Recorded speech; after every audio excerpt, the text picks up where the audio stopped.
bonjour à tous les passionnés de low-code et de no-code.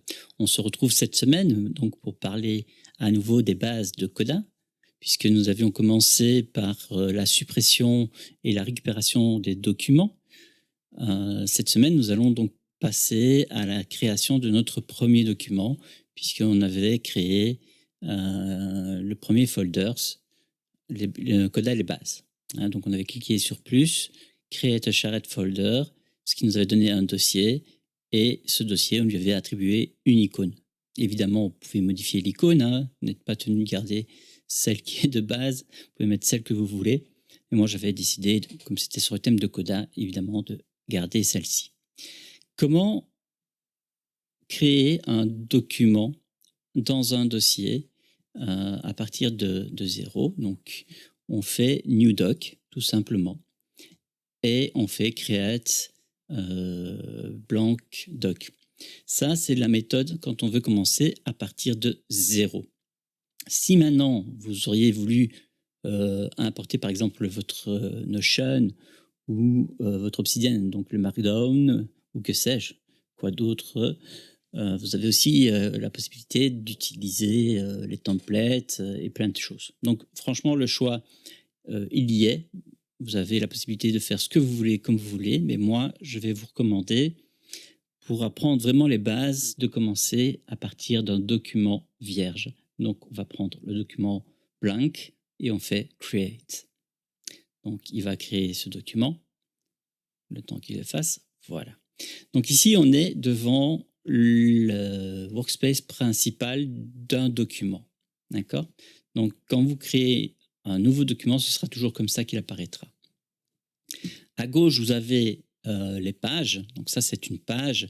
Mais si je fais clic droit et que je fais Add Subpage, eh bien, ce sera une sous-page. D'accord? Donc, on peut créer des pages l'une à la suite de l'autre et des sous-pages également. Donc, je peux encore créer une sous-page si je le veux. Donc, je vais revenir en arrière, supprimer, ça ira plus vite. Hop, voilà. Ensuite, on va donner un titre à cette page, ce sera plus sympa. Donc, on va l'appeler ma première page sur Coda et on va lui attribuer une icône. L'icône, encore une fois, là, vous choisissez ce que vous voulez. Personnellement, je ne vais pas remettre une icône de Coda, ce serait un peu bête. Cette icône me paraît bien sympa, donc je vais mettre ça pour le moment. Ensuite, on a le choix d'insérer ce qu'on appelle donc une bannière, une cover. Donc vous faites Add, et vous pouvez donc soit uploader une image que vous avez sur votre PC ou utiliser la bibliothèque Unsplash. Moi, je vais utiliser la bibliothèque Unsplash et je vais taper document, par exemple. S'il veut bien me laisser taper. Voilà, document. Et ouais, je vais prendre la pile ici. Ça me semble sympa. Vous avez remarqué aussi qu'à droite, il y a comment on appelle ça, une barre latérale, cherchez le mot, excusez-moi, qui s'est ouverte automatiquement. Alors, elle est importante, cette barre latérale, parce qu'elle vous donne un accès rapide, en fait, à toute la gestion de votre document. D'accord? Donc, insert, si je fais template, et que je choisis justement le Meet Coda, qu'on a vu la leçon précédente, eh bien, je clique dessus, et je pourrais dire que je veux ce document dans mon document. D'accord? Donc, il va me récupérer tout le document et il va me le mettre avec une page supplémentaire. Donc, si je fais Use, Template, il me l'ajoutera ici en dessous. Je ne vais pas le faire, ça ne sert à rien. Je pense que vous avez compris le principe. Quand il y a un symbole comme ceci, c'est toujours un template Coda. D'accord? Donc, c'est un template vérifié. Vous voyez, il y en a quand même pas mal. Et vous pouvez faire à peu près tout avec leur template. En tout cas, pour débuter, c'est pas mal aussi si vous voulez apprendre la mécanique de base.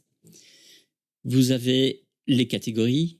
Si vous avez la flemme de chercher comme ça, c'est rangé vraiment par catégorie. Donc, vous allez vous y retrouver beaucoup plus facilement comme ça. Ou alors, simplement, vous tapez un mot de recherche en fonction de vos critères.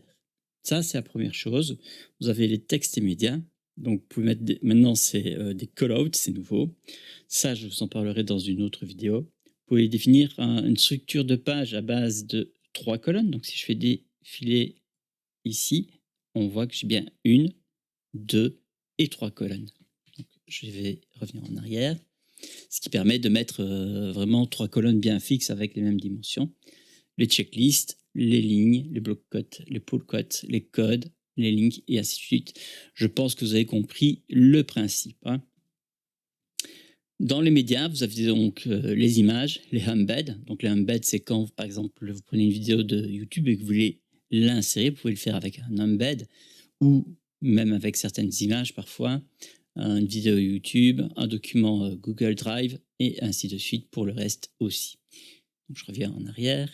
Vous avez les tables et dans les tables, eh bien, vous avez les différentes catégories qui existent et qui partent à la base d'une table. Donc si je prends une table par exemple, donc je prends cette table-ci, si je fais option maintenant et que je fais, voilà, on le voit tout de suite ici, je peux la convertir en card, en détail, en calendar, en calendrier. Évidemment, il faudra setup avec votre compte et ensuite vous avez tous les autres à votre disposition ici. Donc on va revenir sur la table. Tout ce qui est en dessous, en fait, vous permet de configurer le contenu de cette table-ci. D'accord ? Donc, si je vais définir si vous affichez ou non les titres et ainsi de suite. Donc, vous pouvez vraiment aller dans la personnalisation assez loin en fonction de vos besoins. Donc, je reviens en arrière. Vous pouvez mettre des filtres, vous pouvez le trier, grouper, rajouter des couleurs et plein d'autres choses. Donc, ça, je ferme.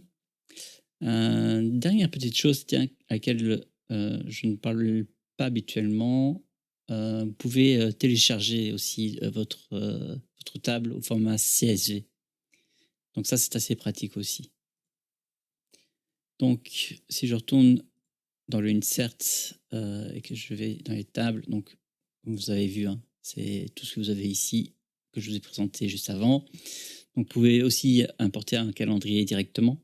Enfin, quand je dis importer, c'est le créer en réalité, puisque ce n'est pas une connexion directe que vous faites, mais vous concevez un calendrier à partir de 0. Donc, vous le faites glisser simplement et puis il concevra le calendrier. Normalement, il aurait dû le faire déjà. Alors, est-ce que j'ai fait? Voilà.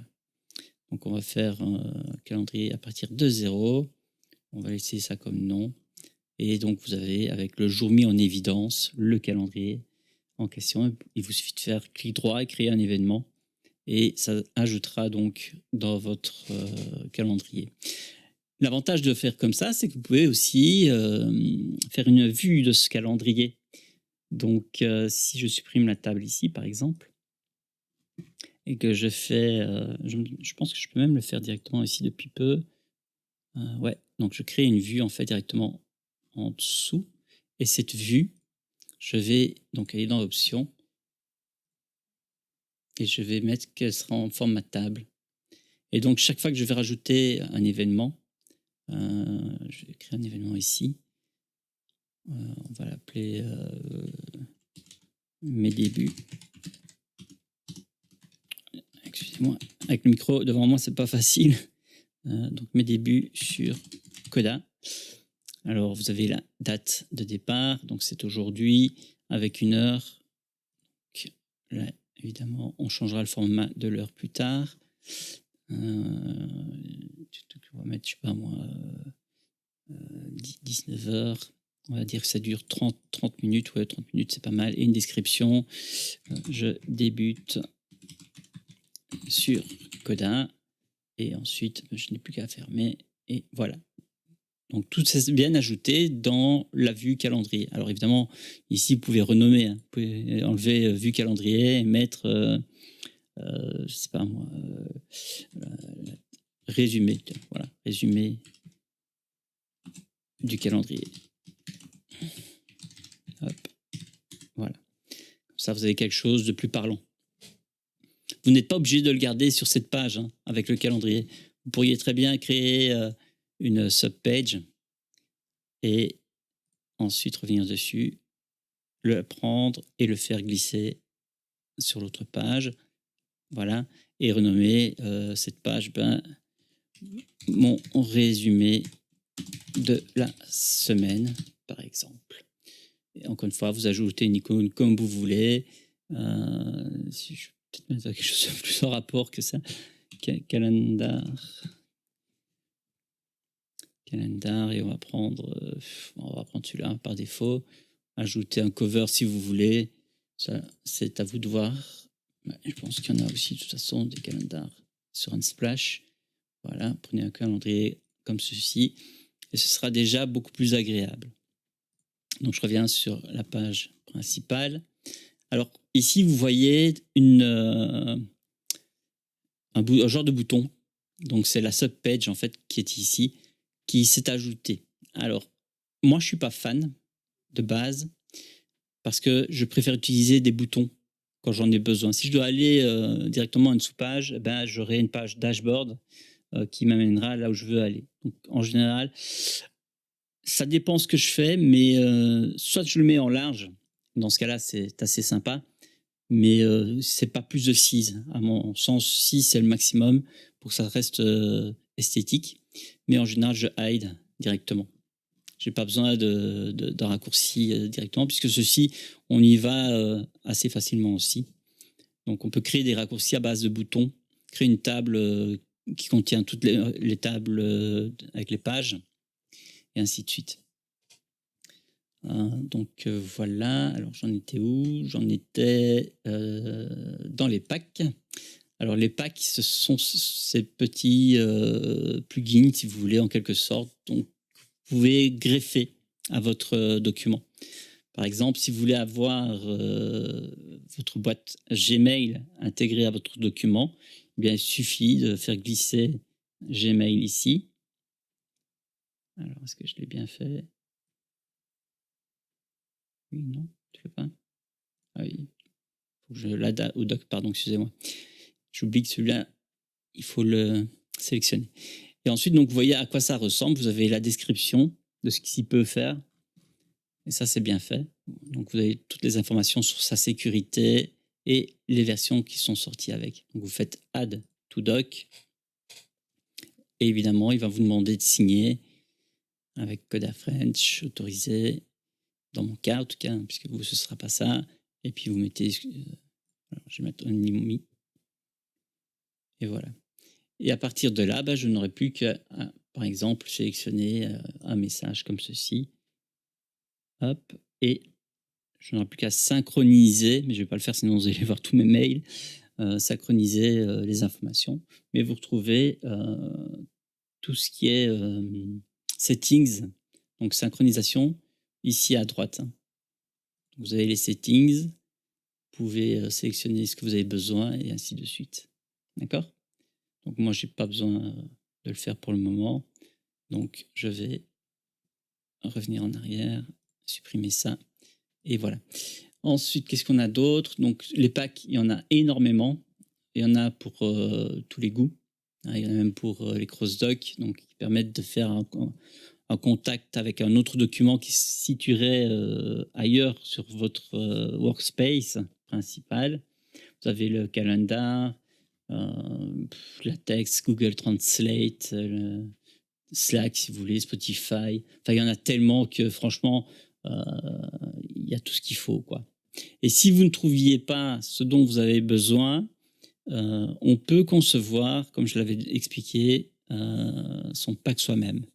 Donc, si vous connaissez un petit peu le JavaScript, il y a une base de connaissances mise à disposition des utilisateurs pour apprendre à faire son propre pack. Et si vous vous en sentez pas capable, vous pouvez confier la tâche à d'autres personnes qui sont sur le forum et qui sont qualifiées pour le faire. Donc, il ne faut pas hésiter à poser la question et dire hey, « moi j'ai besoin d'un pack pour tel ou tel truc ». Et si c'est faisable, il y aura quelqu'un qui vous répondra assez vite pour réaliser votre demande. Donc, voilà. Donc, ça, c'est les packs. Une fois qu'on a fait le tour de ça, il y a les boutons. Les boutons préfaits, je vais dire, puisque les boutons, en réalité, en général, ce qu'on fait, on fait slash, on met button, et alors on choisit un new button, ou en fonction de ce qu'on a besoin, des actions qui sont prédéfinies ici. Donc ça, ce sont tous les boutons, mais que vous devez configurer vous-même. Si je fais Open Link, par exemple, donc l'action, c'est d'ouvrir un hyperlien. Et si je prends Google, par exemple, donc je vais le prendre comme ça directement, ce sera plus rapide. Donc je mets l'URL. Vous voyez que du coup, le bouton est devenu bleu ici en l'occurrence. Vous pouvez définir un nom pour le bouton. Donc on peut dire Google, hein, tout simplement. Et ensuite, vous pouvez mettre dans la taille que vous voulez. Oups, je ne sais pas pourquoi il s'est fermé comme ça. Donc médium ou large. Ou personnalisé, mais ça j'en parlerai plus tard. Ou vous pouvez retrouver la vidéo dans la playlist pour le mode un peu plus avancé. Donc là, vous changez la couleur si vous voulez, ou vous ne mettez aucune couleur. Ça, c'est à vous de définir en fonction de vos goûts. Et vous pouvez évidemment soit ne pas mettre du tout d'icône, ou bien mettre tout simplement Google. Est-ce qu'il me donne quelque chose d'intéressant?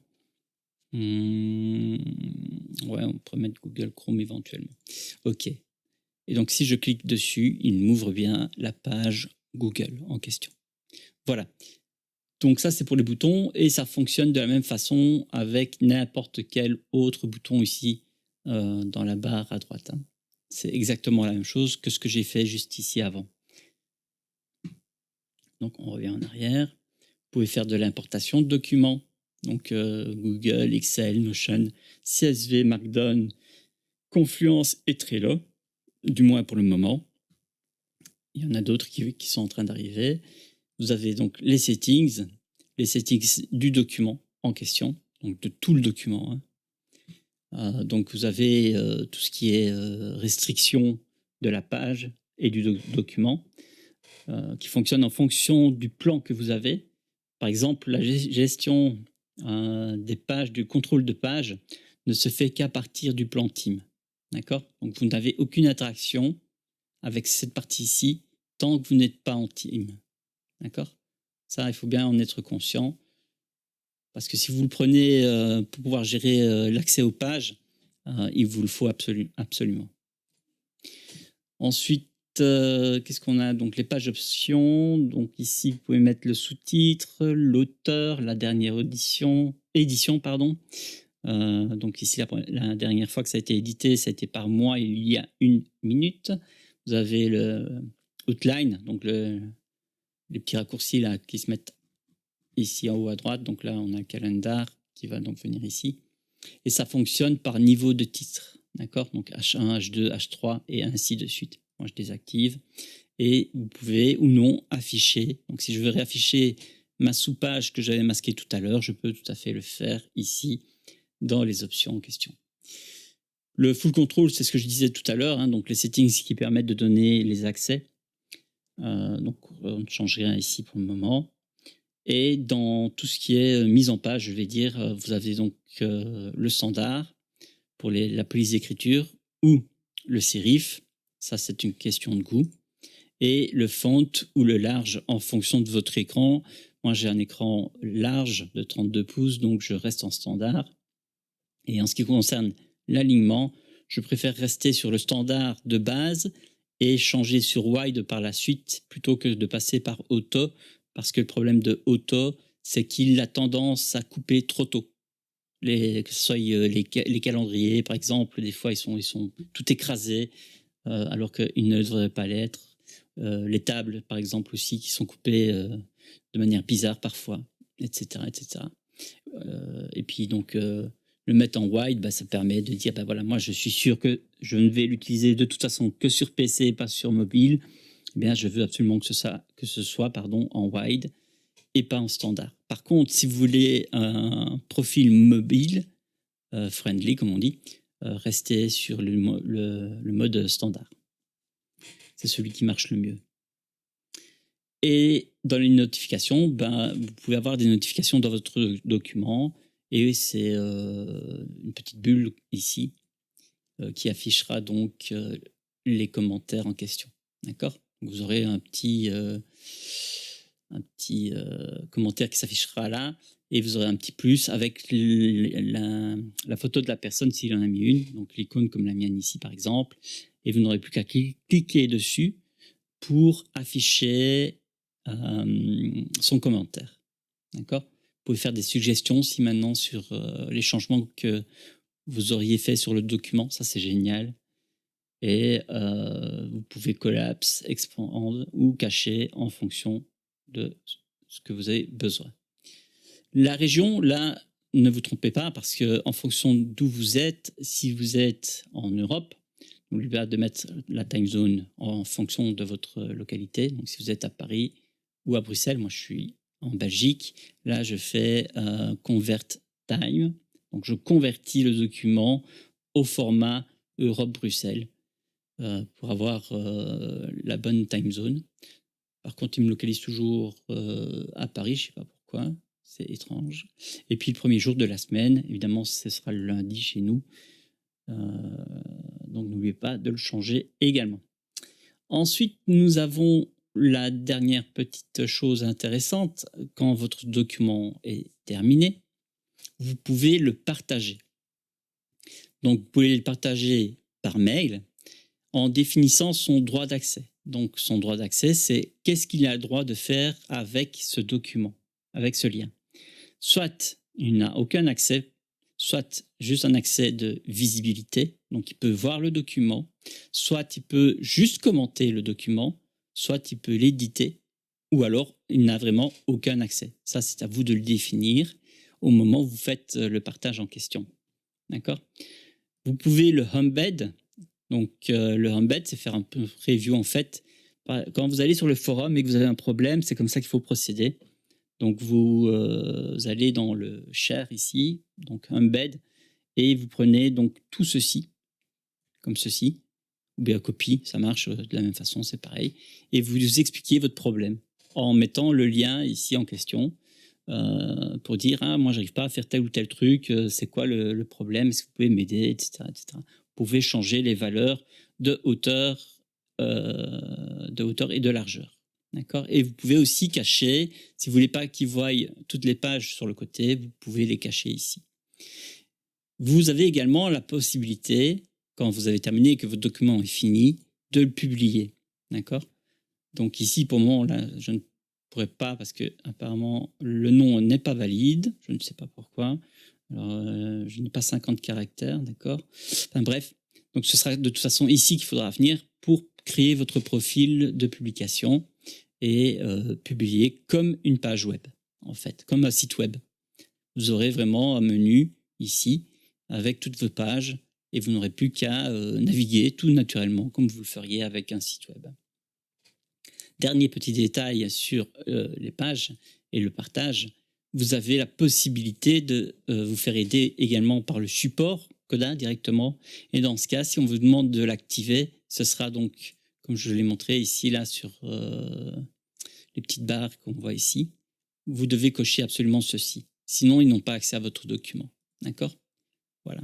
Sinon, pour tout le reste, c'est des options basiques qu'on n'a pas vraiment besoin de toucher. Et vous pouvez aussi copier le lien direct et le partager directement à quelqu'un. C'est faisable également. Voilà, voilà. Je pense qu'on a fait le tour. Le learn codage, j'en avais déjà parlé dans la première vidéo, donc c'est la même chose, il n'y a pas de différence. Je regarde pour la suite pour être certain de ne pas dire de bêtises. Et non. Donc, on en a terminé avec cette partie sur les documents. Et la semaine prochaine, on commencera à définir un projet ensemble. Et pour ce faire, je vais avoir besoin de votre retour. Donc, si vous voulez que je conçoive, par exemple, je ne sais pas moi, un calendrier, bêtement un calendrier avec une table structurée, des accès, avec des boutons un peu plus développés. Qu'est-ce qu'on pourrait faire d'autre ? Il y a tellement de choses qu'on peut faire que là, tout de suite, j'ai pas d'idée. Mais n'hésitez pas à me laisser en commentaire ce que vous aimeriez que je fasse. Si c'est dans mes capacités, je le ferai. Je développerai le projet pas à pas avec vous. Sinon, on définira un autre projet. Mais croyez-moi que on peut faire énormément de choses. Je vais vous montrer un petit exemple de ce que je peux faire. Alors, document publié. Par exemple, j'ai fait un gestionnaire de budget. Pour ceux qui me suivent, vous le connaissez, j'en parle pas mal. Et dans ce gestionnaire de budget, eh bien, donc j'utilise à peu près tout ce qui existe sur Coda, mais expliqué et mis en place pour les débutants.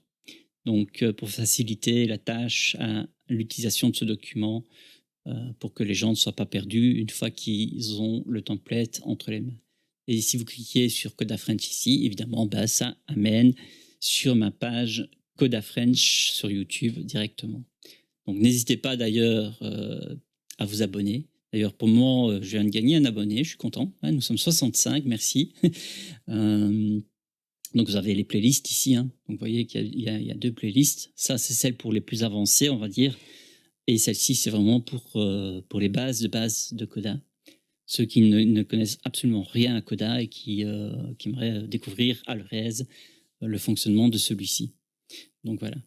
N'hésitez pas à me laisser un commentaire, c'est important, à liker la vidéo et à activer la petite cloche, parce que c'est très important, d'être tenu informé de chaque sortie de vidéo pour pouvoir suivre toutes les vidéos en temps voulu. Voilà, j'espère que cette vidéo vous aura plu. De mon côté, je fais de mon mieux pour que la qualité soit au top. Maintenant, je fais malheureusement encore quelques petites erreurs de prononciation, parce que c'est un petit peu compliqué pour moi de parler dans le vide comme ça, mais ça va aller. Et je vous dis donc à bientôt et continuez à visionner ces super tutos que je fais avec amour pour vous. À bientôt.